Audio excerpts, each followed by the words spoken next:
Just like Mario was to Nintendo, Crash Bandicoot was a huge seller for Sony back in the early PlayStation days. And with the recent release of Crash Bandicoot 4, It's About Time, coming on PlayStation 5 systems, I've decided to give the game a whirl and give my review on Crash Bandicoot 4, It's About Time.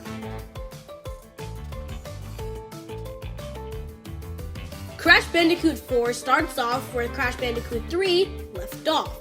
Neoportex and Entropy were turned into babies along with Uka Uka trying to let them free. And now they finally can, so it's up to Crash to defeat them once again. After Aku Aku wakes up the Marsupio, we can finally see his brand new fresh moveset, and it is amazing. He has his standard spin to defeat enemies in open crates, he has the double jump to get those hard to reach places, and he also has the slide kick which lets him duck under anything. However, he does have some new additions to his moveset. The first one is the slam, slamming anything from a high platform down to the ground along with himself. There's also a bunch of new things into this game that's because of the main gimmick of the game, the quantum masks. Just like Aku Aku, there's a bunch of other quantum masks. Aku Aku, of course, acts as your shield, but there's much more that can phase in the level, use zero gravity, and much, much more. These have insane level design potential, and the levels do not disappoint. Each level in the game is either colorful or vibrant, or dark and vivid, depending on the theme of the game. I really like this because it adds a whole new set of variety to each and every one of the levels. However, the quantum masks aren't the only thing that changes up the gameplay, because joining Crash and Coco, we have 3 new characters. The first of which is alternate universe Tana, who has a grappling hook. I really like the grappling hook. It adds a whole new set of challenges for the levels, and I really like it. Plus, the new redesign is pretty sweet. Joining Tana, we have Neoportex. Neoportex has a phase gun that can turn enemies into platforms or turn them back, depending on how you want them to be, which I think is really cool. However, he lacks any sort of double jump, so he's my least favorite to play as. But my favorite to play as is Dingodile, who has a leaf blower to suck up enemies or suck up basically anything and project them at enemies, which I find really fun to use. Alright, enough about gameplay, and now on to graphics.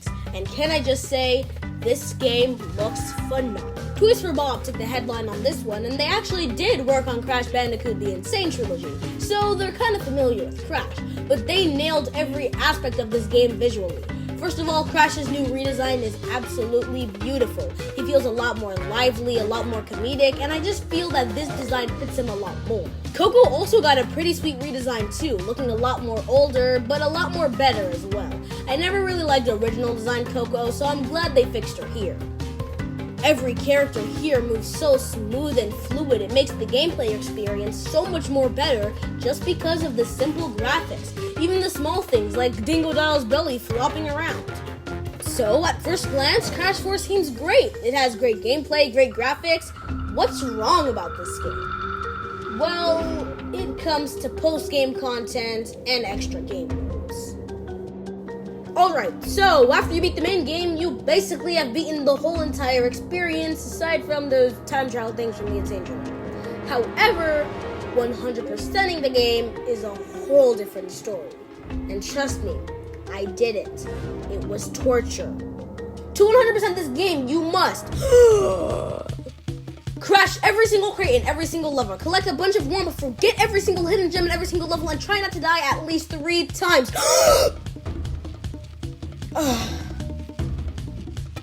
Yeah, it's a lot, and it takes a while. I've owned Crash 4 for about a month now, and I just recently finally 100%ed the game. It's took a long time.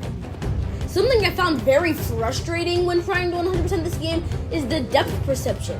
I find myself dying after dying after dying simply because I couldn't time my jump. I know there's that little circle thing under Crash that tells you where you land, but even then it's sometimes kind of wonky.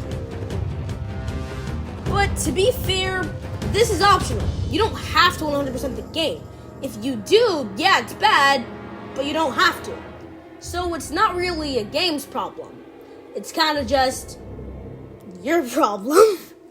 However, something I can criticize the game for is its multiplayer, which could not have been any more disappointing. First of all, when I saw the box, I was very excited. I was recently visiting New York and family was there, so I was really excited to start playing this game with them. But I couldn't, because it was pass and play. For anyone who does not know, pass and play is basically like if you were to fail or win or whatever, you're gonna have to give the other person a turn, you give them the controller and they try to level out or whatever.